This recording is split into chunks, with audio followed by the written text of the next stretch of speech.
Votre invité à présent dans la grande interview en direct sur Boursorama, c'est Michel Papalardo. Bonjour. Bonjour. Merci d'être la présidente du comité du label ISR. On voulait vous recevoir parce qu'il y a cette refonte du label ISR qui dure depuis maintenant quoi, de 10...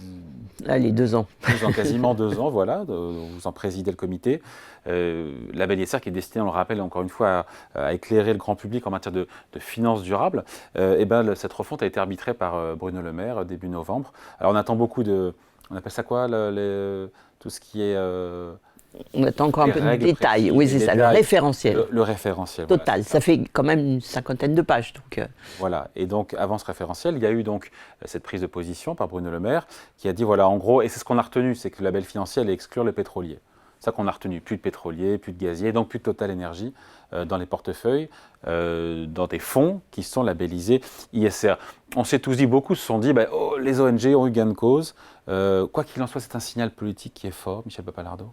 Oui, c'est un signal politique fort. En plus, on est dans la COP28. Ouais. Et justement, le sujet de la COP28, enfin, un des sujets de la COP28, c'est la place des fossiles. Est-ce qu'il faut en sortir? Comment? À quelle date? Etc. Donc là, la position du ministre qui a été claire sur le fait de dire qu'il fallait exclure tous les nouveaux projets. En fait, l'idée, c'est de dire, on a encore un peu besoin de fossiles pendant quelques temps, mais il faut exclure les nouveaux projets parce que pour être en phase avec l'accord de Paris, on ne peut pas développer les fossiles. Voilà, donc on ne peut pas faire de nouveaux projets. Il faut être cohérent. Et il faut être cohérent. C'est un minimum, mais voilà. C'est pour ça que moi, je n'étais pas vraiment étonné de la position. Politiquement, ça me paraissait évident. Bon, beaucoup de commentateurs l'ont été, parce que... on a dit, voilà, Bercy exclut Total Énergie. Voilà, oui, alors, ce n'est pas Total Énergie. On exclut, d'une manière générale, les entreprises qui font des hydrocarbures, donc à la fois du pétrole et du gaz, hydrocarbures, c'est les deux, et qui font des nouveaux projets sur les hydrocarbures. On exclut aussi, comme on l'avait proposé, tous ceux qui font, même sans que ce soit des nouveaux projets, des hydrocarbures non conventionnels, donc le gaz de schiste, les recherches d'hydrocarbures en Antarctique, etc. Et puis on exclut le charbon aussi, j'ai oublié de le dire, mais bien entendu, il y a aussi le charbon. Donc on a un panel d'exclusion qui est l'originalité de ce nouveau référentiel, puisque jusqu'à présent, nous n'avions pas d'exclusion dans le référentiel ISR. Mais ça n'empêche, même sans exclusion, la logique de la démarche ESG du référentiel précédent faisait que finalement, on a relativement peu de fonds qui sont déjà, qui auraient des activités en matière d'hydrocarbures, et notamment d'hydrocarbures non conventionnels, puisqu'en fait aujourd'hui on considère qu'on a moins de 1% de la capitalisation des fonds labellisés actuellement. Je rappelle qu'on en a presque 1200 et 780 milliards de capitalisation. Il y a moins de 1% de cette capitalisation, de l'ordre de 6 à 7 milliards, qui sont concernés par cette exclusion. Ah, donc quelque part, on parle beaucoup d'un sujet qui est important, on est d'accord, politiquement important, stratégiquement important. Et pour les particuliers, de se dire, moi et voilà, ça les rassure de se dire... labellisé ISR, mais il y a des pétroliers à l'intérieur. Voilà, donc ils peuvent ne pas bien comprendre, mais ça n'était ils en ont, mais très très peu. Alors, en général, parce que les fonds peuvent être très différents les uns des autres, il peut y avoir des fonds dans lesquels il y a beaucoup de pétroliers. Mais ça, c'est parce que les fonds peuvent être plus ou moins thématisés. Chaque gestionnaire de fonds choisit dans quoi il veut investir. Mais en moyenne, c'est 1%. En moyenne, voilà, c'est moins de 1%. Donc, ce qui va se passer probablement, c'est que les fonds qui sont très impliqués dans les hydrocarbures aujourd'hui vont peut-être se délabelliser, ou en tout cas pas renouveler leur label, c'est plutôt comme ça que ça va se passer. Et les autres qui ont que quelques pourcents vont simplement continuer en fait de sortir les entreprises du secteur hydrocarbures et charbon, on oublie toujours le charbon mais c'est très important, charbon et hydrocarbures de leur portefeuille. Mais alors le charbon on n'en parle quasiment pas parce qu'aujourd'hui on a vraiment, même sans exclusion, extrêmement peu de fonds qui sont dans le charbon. Les épargnants, notamment responsables, ils ont été interrogés dans le cadre de la semaine de l'investissement responsable, enfin du forum de l'investissement responsable. On leur pose tous les ans des questions, c'est un sondage, et en gros, ce qui ressort, c'est que les Français sont sensibles à ces thématiques-là. Ils préfèrent que leur investissement, leur placement, leurs fonds fassent du bien à la planète, mais souvent ils n'osent pas, ils ne passent pas à l'acte, et souvent aussi, très souvent, ils voient ces placements-là comme des placements marketing.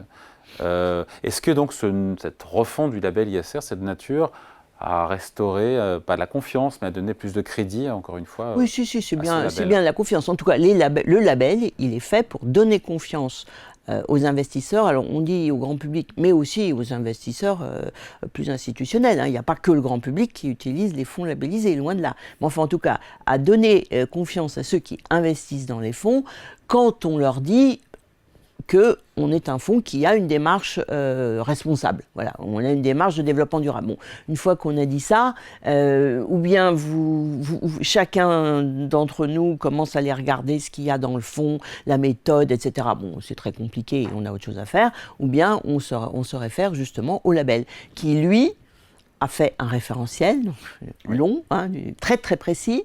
Et donc les fonds doivent absolument appliquer ce qui est écrit dans le référentiel, dont l'exigence augmente avec la refonte fortement.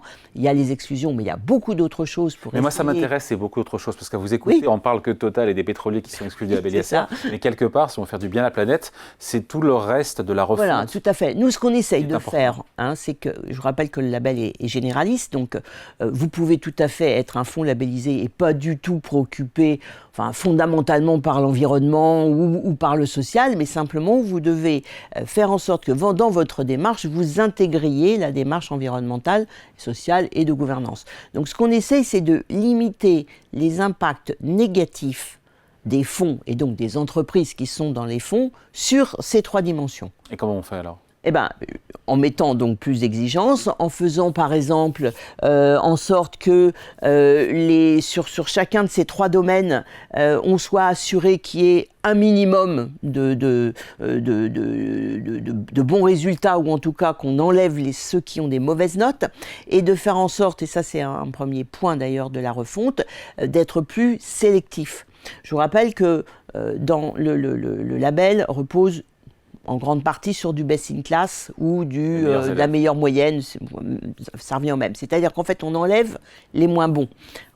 Dans la version précédente, on enlevait les 20% les moins bons. Ouais. Là, on enlève les 30% les moins bons. Ouais. Moins bon, ça veut dire moins bonne note ESG. Ouais. Après, on peut se poser la question, oui, mais d'où vient cette note, comment elle a été calculée, etc. Donc, on essaye de commencer à rentrer un peu dans cette mécanique-là aussi, en essayant de dire, il faudrait que sur le E, sur le S et sur le G, on ait bien fait un minimum d'efforts. Voilà. C'est comme ça qu'on essaye d'augmenter l'exigence. Alors, le fait d'exclure, ça augmente l'exigence de manière simple, on va dire. Hein. Ouais, sauf que ça pèse, pas dedans. Dans les portefeuilles.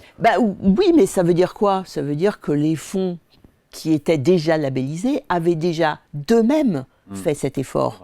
Et c'est ça qui est important, c'est que le label, c'est un minimum, on va dire. C'est un minimum pour être très bon, mais un minimum. Et bien sûr, il y a des fonds, les fonds d'une manière générale essayent de faire mieux. Voilà. Et alors sur tel sujet ou sur tel autre. Donc les règles ont été durcies. Voilà, les règles sont afin d'avoir des entreprises plus vertueuses et plus en phase avec l'accord de Paris. Exactement. Et de mieux aussi suivre parce que le fonds ne vise pas, contrairement à d'autres, le label ne vise pas, contrairement à d'autres labels, à augmenter et avoir des impacts extrêmement positifs, par exemple sur l'environnement ou sur... On veut moins d'impact négatif. On veut moins d'impact négatif. Ouais. Mais on veut aussi être sûr que les entreprises, qui sont donc pas forcément au top du top sur le S et le G, progressent. Et donc, ce qu'on ajoute aussi aujourd'hui... Parce que, par exemple, elles ont des plans climat.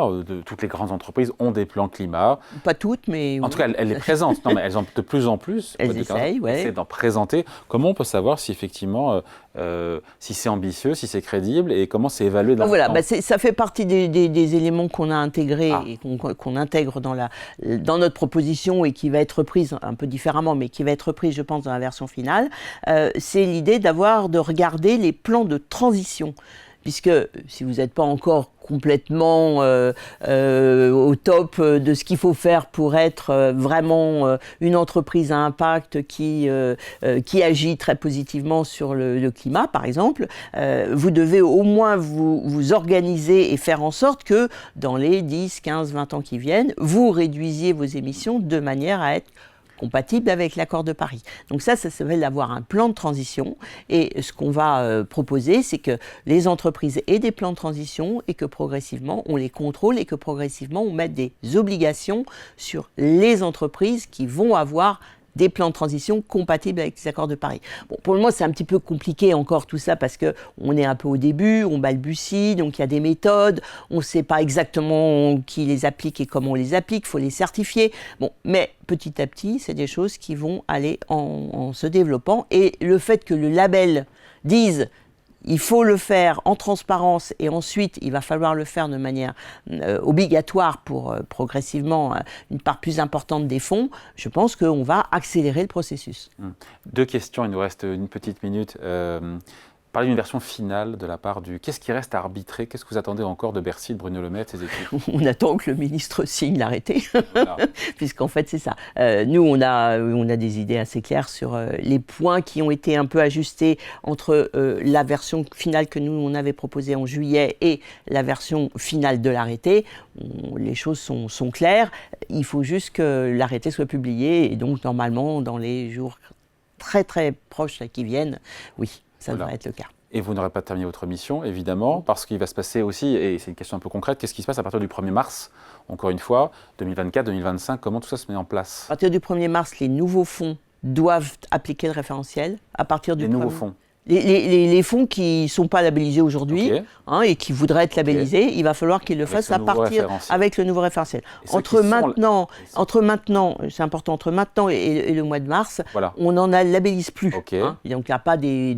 Et les 1200 qui sont déjà... Et les autres vont commencer à être labellisés, relabelliser cela avec la bonne version à partir du 1er janvier de l'année prochaine. Ce qui laisse un peu de temps, évidemment. Oui, il faut qu'ils fassent beaucoup de choses parce qu'on n'est pas rentré dans les détails et on demande beaucoup de choses aux sociétés de gestion en termes de transparence et même de changement d'indicateurs, etc. Donc c'est une avancée. Ah oui, c'est une vraie refonte. Pour de la finance durable. Oui, tout à fait. Merci à vous. Donc Michel Papalardo, invité de la grande interview en direct sur Boursorama, président du comité du label ISR. Merci à vous. Merci bien.